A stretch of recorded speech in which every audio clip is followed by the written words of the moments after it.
uh, usul fiqh, yaitu kitab yang akan membahas segala macam tentang hal ihwal, kaedah-kaedah fikih. Jadi tujuan kita nyebut kitabnya adalah untuk mengenal bagaimanakah sesungguhnya para alim ulama menetapkan hukum dengan kaedah-kaedah yang sudah dibuat oleh para alim ulama. Ya, benar kan? Menetapkan hukum Islam.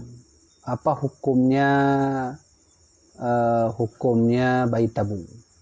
Sedangkan bak masa Nabi dengan masa Rasul, bak masa sahabat tidak ada bayi tabung, kan? Apa hukumnya ganja?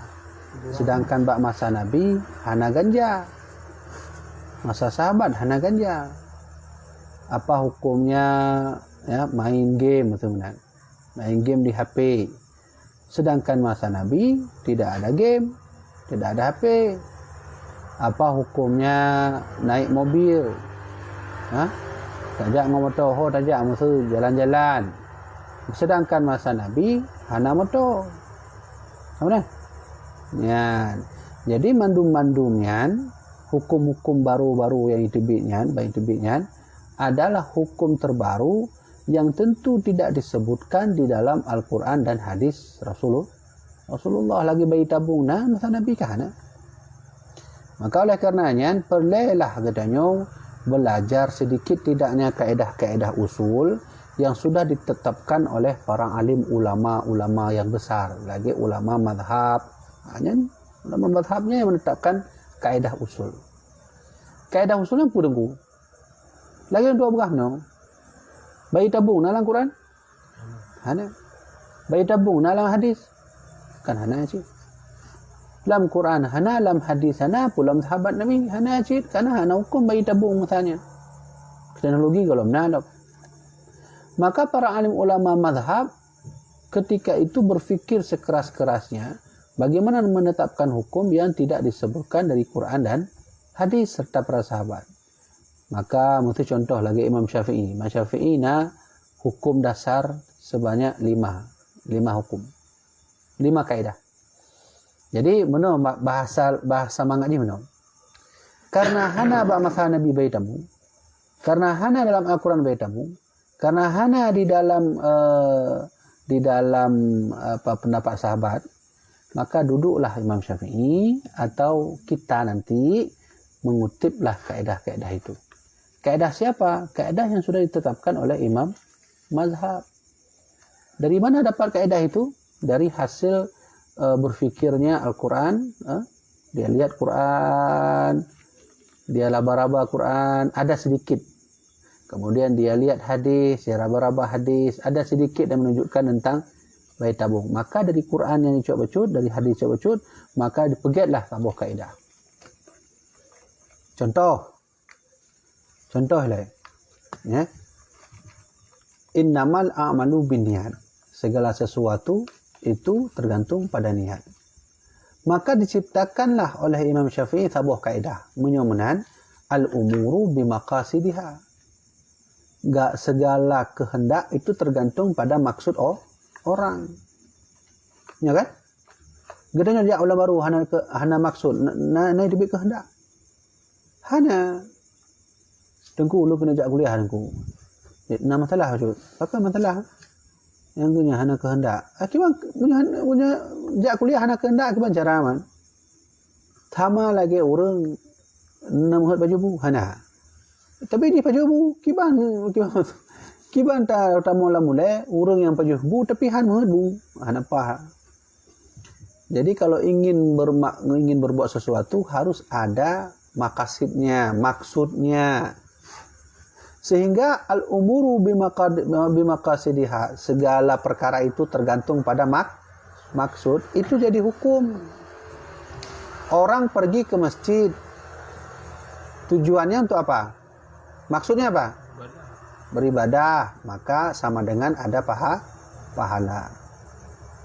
Orang maling pergi ke masjid, maksudnya mencuri, maka kembali ke maksud. Apa yang dia maksudkan untuk datang ke masjid? Berarti berdosa.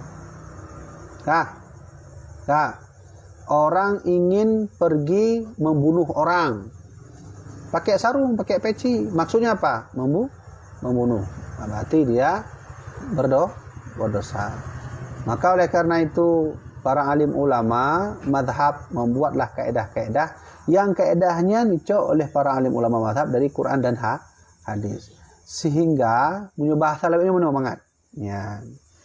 Nabi menyediakan beras, menyediakan ayam yang baru, yang belum apa-apa.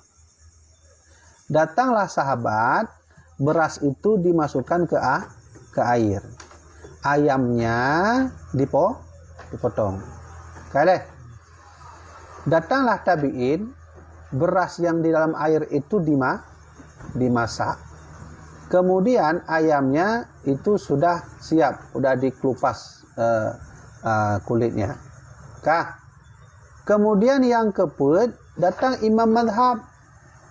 Nah, dari imam madhab inilah, ya, dari imam madhab inilah nanti beras itu jadi nasi. Ya, ayam itu sudah digoreng. Nah, kita sebagai apa? Kita sebagai orang yang makan. Ya, artinya alhamdulillah para imam madhab sudah memberi jalan keluar, tinggal ambil saja rumusnya. Ya, hana payah dia tahu puak di Quran hadis karena sudah ada yang membuatnya. Kaileh, mudah-mudahan usul fiqh ini perlu. Nanti kita akan belajar kaedah-kaedah usul yang ada di dalamnya. Nah, sudah.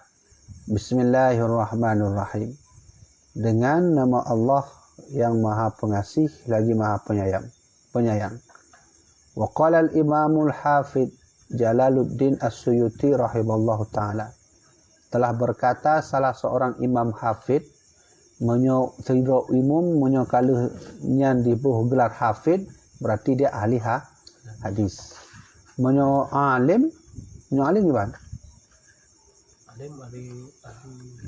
Menyo alimnya berarti orang yang berilmu atau ulama. Menyo hafidz itu artinya ahli hadis. Berarti Imam Suyutinya adalah ahli hadis. Apa kata beliau? Ajma'a ulama'u kullu ummatin ala anna Allah Ta'ala iftataha kullu kitabi bismillahirrahmanirrahim wa anzalaha ala Adam alaihi wa ala nabiyina afdhalus salatu wassalam. Apa kata Imam Al-Hafidz? Bahwa mandum ulama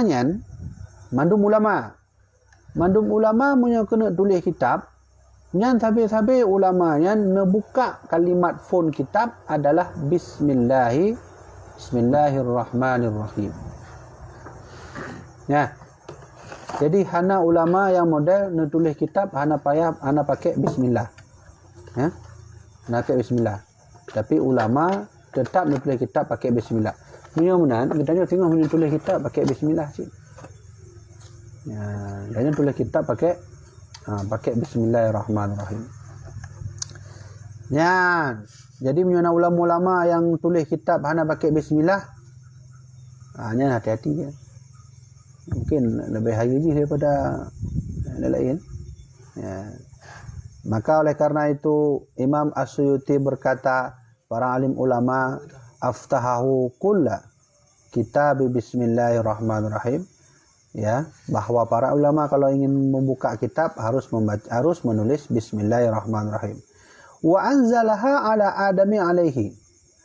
Dan bismillah itu sesungguhnya sudah diturunkan ke atas Nabi Adam. Jadi kalimat bismillahnya hanya putron bak Nabi Muhammad pun. Tapi Nabi Adam juga sudah diturunkan. Kalimat bismillahnya kal putron awal bak Nabi Adam alaihissalam. Wa ala nabiyina, dan diturunkanlah bismillah itu afdhalus salati wassalam kepada Nabi Muhammad sallallahu alaihi wasallam. Walidha, ada oleh karena itu jara ba'duhum ala annaha laysat min khususiyati hadhil ummah. Dan demikian jugalah berlakulah sebahagian mereka para alim ulama bahwasanya bukanlah daripada khususiat untuk umat ini. Nah, artinya para alim ulama mengatakan bahwa bismillah itu sesungguhnya bukanlah khususiat dari umat Nabi Muhammad, tapi sudah diberikan dulu kepada Nabi Adam alaihissalam. Ya, kemudian 4 contoh dulu. Menyodon pugah bahawa bismillahnya kan ada Nabi Muhammad, tapi ada Nabi yang lain kali pakai kalimat bismillahnya. 4 contoh. Contohnya ada di dalam suratun Namli, surat Namal. Hikayatun an Sulaiman alaihi salam fi kitabihil ladzi arsalahu li Balqis. Bahwa dulu Nabi Sulaiman pernah menulis satu kertas, satu surat, diutuslah surat itu melalui burung hudhud, dikirimkanlah ke Batu Balqis. Kiban tulisan surat Nabi Sulaiman. Innahu min Sulaiman wa innahu bismillahirrahmanirrahim. Berarti Nabi Sulaiman sudah menggunakan kalimat bismillah. Nyo bukti bahwa sesungguhnya kalimat bismillah itu bukan khusus untuk Nabi Muhammad saja, tapi juga sudah dipakai bagi nabi yang lain.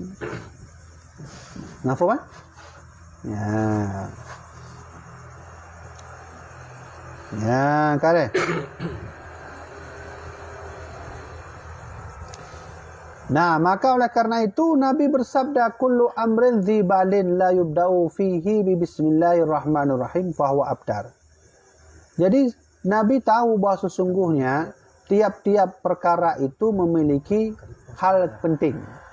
Munyo sabuh but katanya hana takun bismillah. Munyo sabuh but katanya hana ta mulai dengan bismillah, maka fahuwa abtar, hukum amal itu jadi terputus berkah.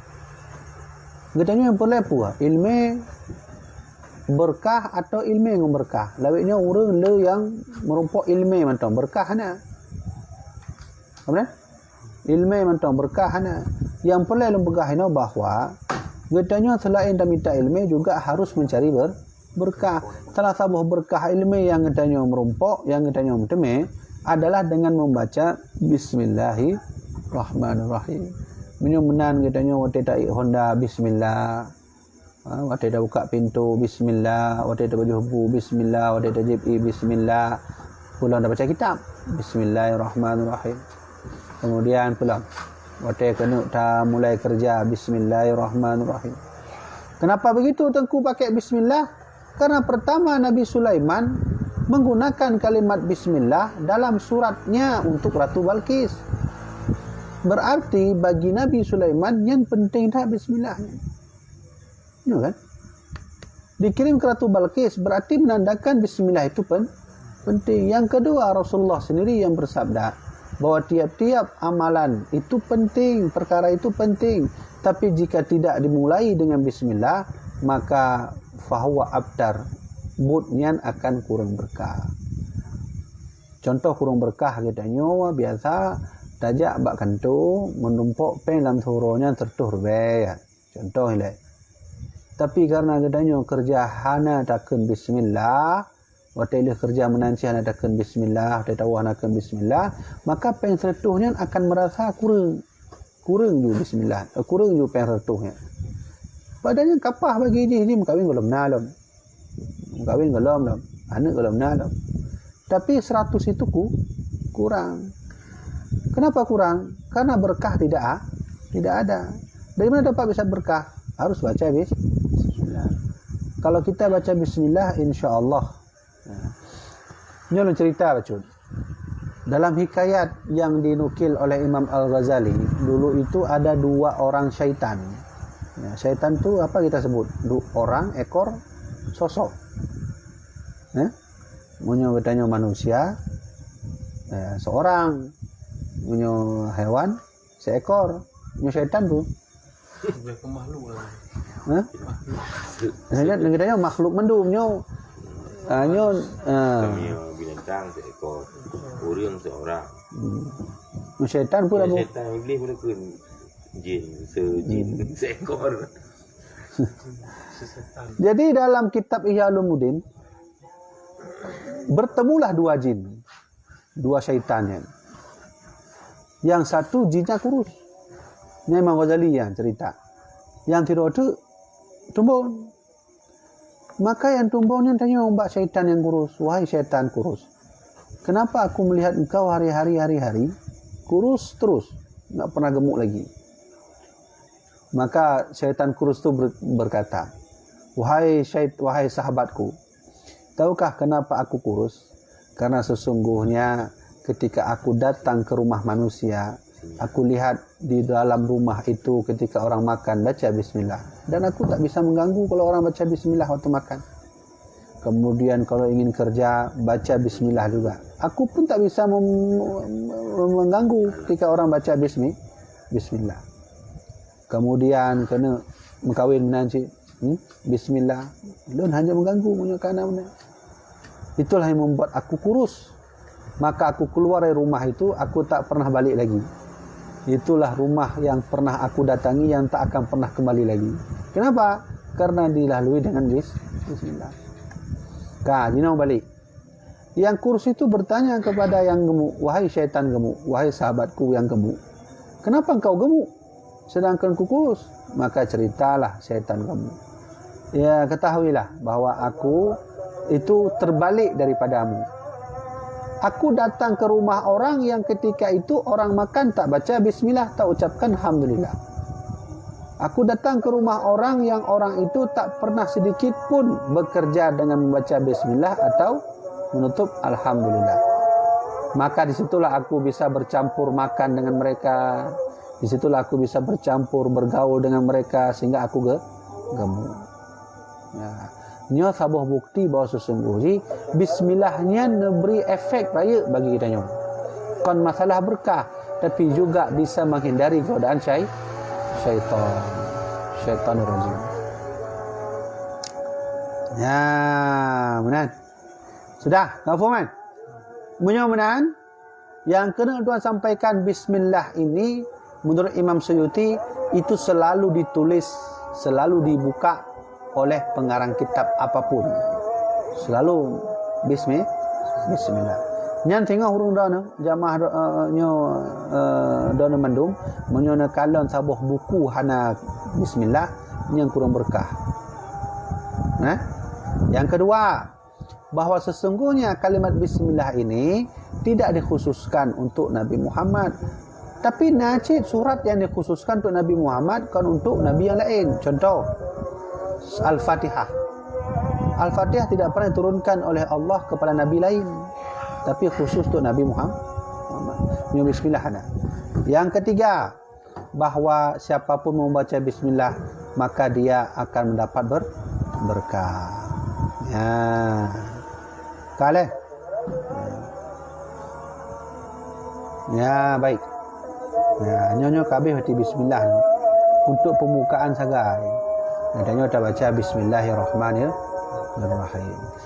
Jadi, nyo katruk watai isya katanya tetap lagi biasa bahawa katanya but terbaru di dayah Lontuan, dayah Al-Waliyah di dayah Blangkire, desa Blangkire.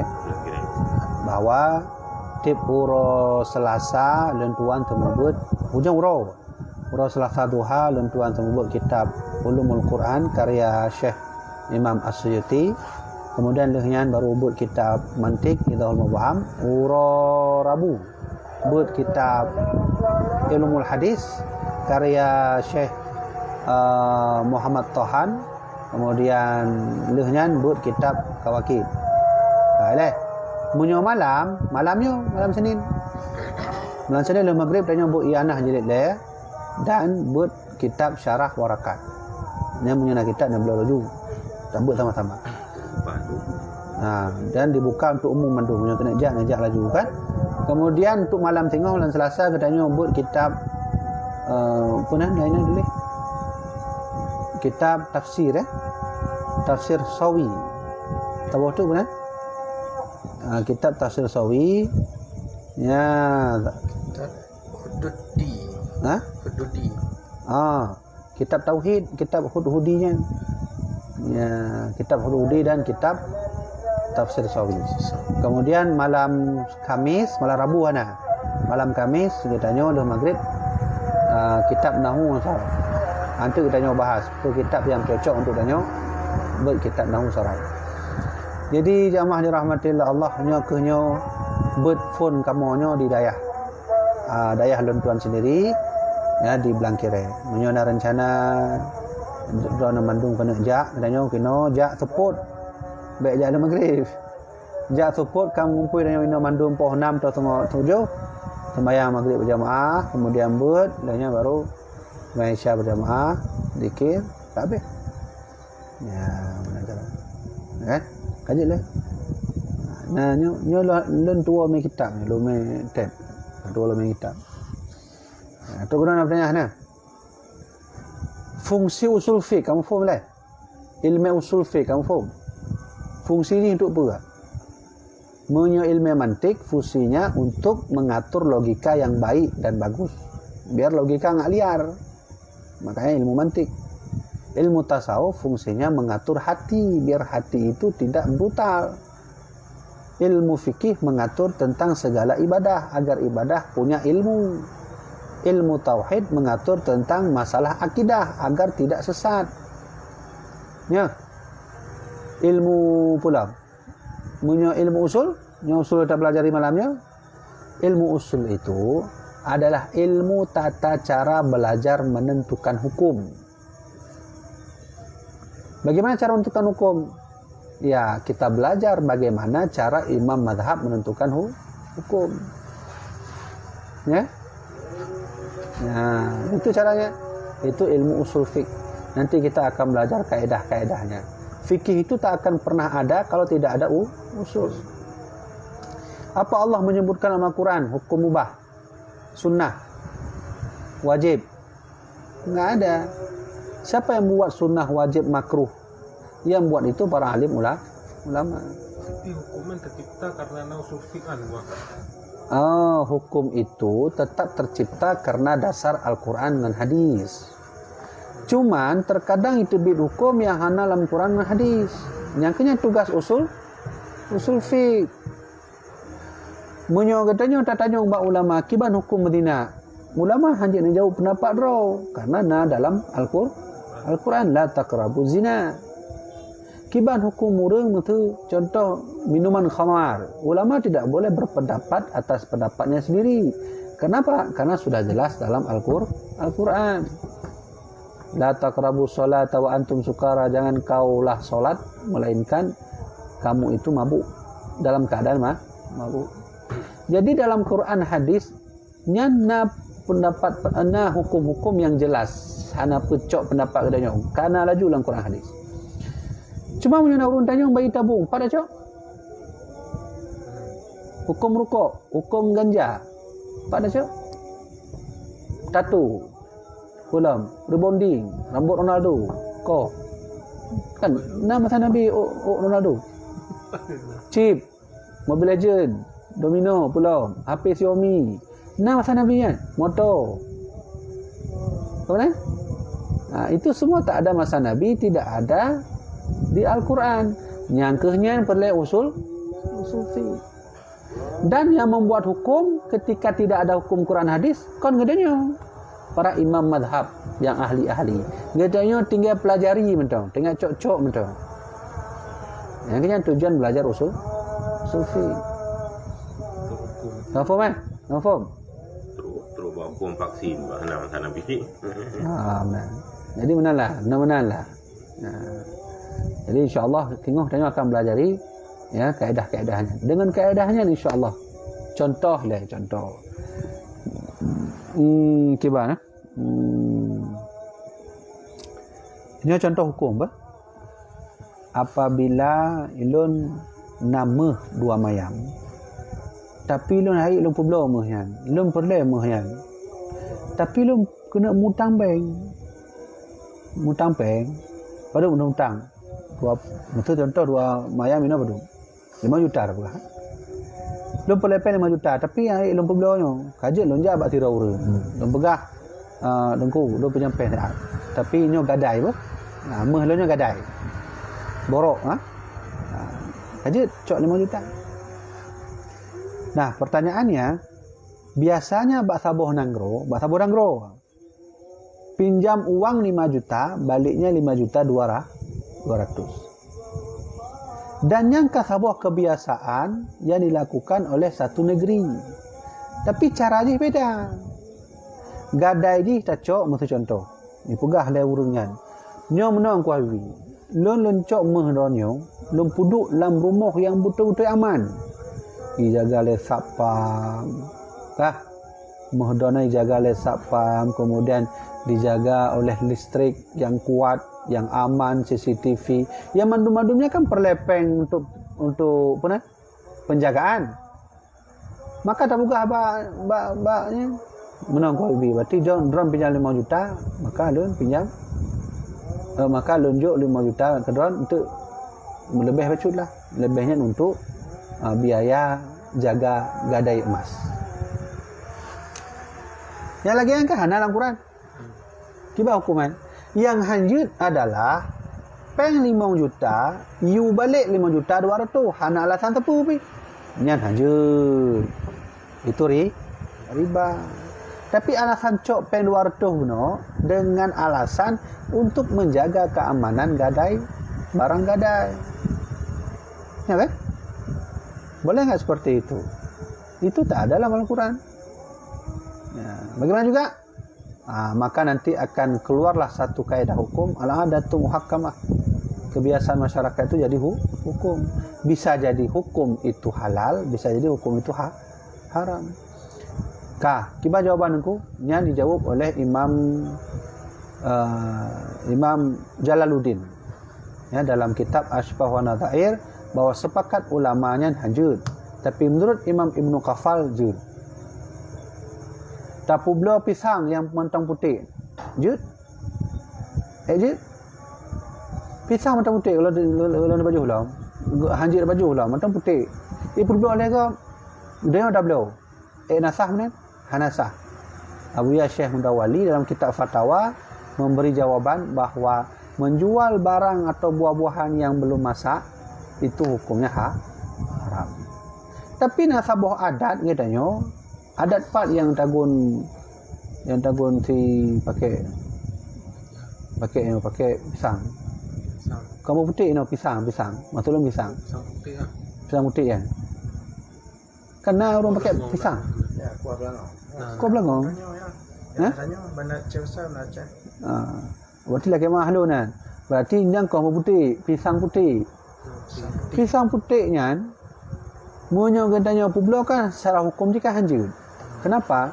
Karena buahnya belum masak, tak boleh kita jual dan tak boleh kita beli. Itu riba. Tapi nasabah adat bahawa buah pisang putihnya hanjut pakai. Yang kenyan adat lagi adanya daca besarnya sebahagian bahawa adanya pakai kuah belangong kan tabuhnya macam. Ya, gimana? Boleh aja. Ya kan dalam Quran. Ada kan? Dalam Quran. Maka dijawab oleh para alim ulama. Mudah-mudahan nemplung bahasa buah kaidah Imam Syafi'i. Apa itu? Al-adatu muhakkamah. Bahawa kebiasaan itu bisa jadi hukum. Sabuh kebiasaan masyarakat bisa jadi hukum. Hukum ni bisa jadi halal atau tidak. Yang nyujud. Alhamdulillah. Nampak kan? Ini dah coba dulu. Jadi yang kenyang adanya berusul. InsyaAllah tengok adanya akan pelajari bacut-bacut tentang kaedah usul fiqh. Kaji tu mana leh? Pegahnya untuk ya, ada berjuang maka Jadi jamaah online yang dirahmati oleh Allah, nyo katanya terima nasihat kepada Don Mendum yang ikuti kamu kajian. Mudah-mudahan kajian kamu bermanfaat bagi Don Mendum dan bermanfaat bagi kamu-kamunya yang ya dalam majlis yang diredai oleh Allah. Jadi nyo posisi lontuannya na di dayah lontuan sendiri. Biasa ni lontuan temubut di masjid, temubut di menasah, temubut di rumah lontuan. Tapi nyo keadaan ni lontuan temubut di dayah roh. Di dayah lonyo tengah dalam perjuangan perjuangan membeli tanah. Orangnya nak